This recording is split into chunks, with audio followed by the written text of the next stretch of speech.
Vreau însă să vedem împreună înainte declarațiile lui Thierry Breton și apoi să le comentăm.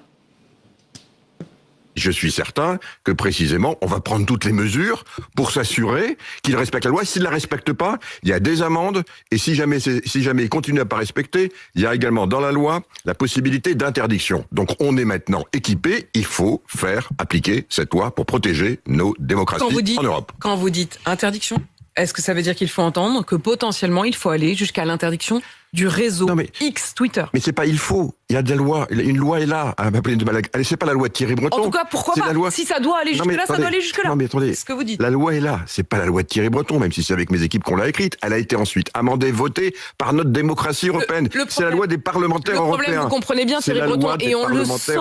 Et on le sent. Désormais qu'il la fasse appliquer. Mais ce qu'on sent bien dans la frilosité, c'est le moins qu'on puisse dire, des réactions de l'Union européenne, c'est aussi la peur que Elon Musk, ultra puissant, à la tête d'X, mais aussi demain dans l'administration Trump, à la tête également de Starlink, dont on est dépendant. Regardez ce qui s'est passé pour Mayotte. Mayotte, on a quand même téléphoné à Starlink.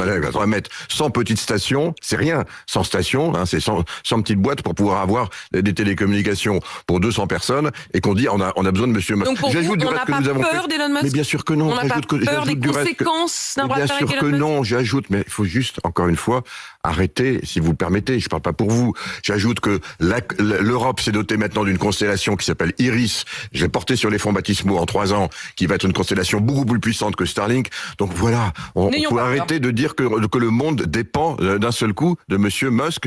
Vous savez, on est dans une période un peu inédite de la démocratie américaine où pendant 100 jours, vous avez le président élu qui monte et qui n'a qu'un seul pouvoir, celui de la parole, et le président sortant qui descend. Pendant ce temps-là, généralement, il y a des règles démocratiques, il y a des règles, je dis, attendons ce qui va se passer, et pour l'instant, gardons notre sang-froid et faisons appliquer nos lois en Europe lorsque celles-ci risquent d'être circonvenues et que elles peuvent, et si on les applique pas, conduire effectivement à des interférences. On l'a fait en Roumanie, il faudra évidemment le faire si c'est nécessaire en Allemagne.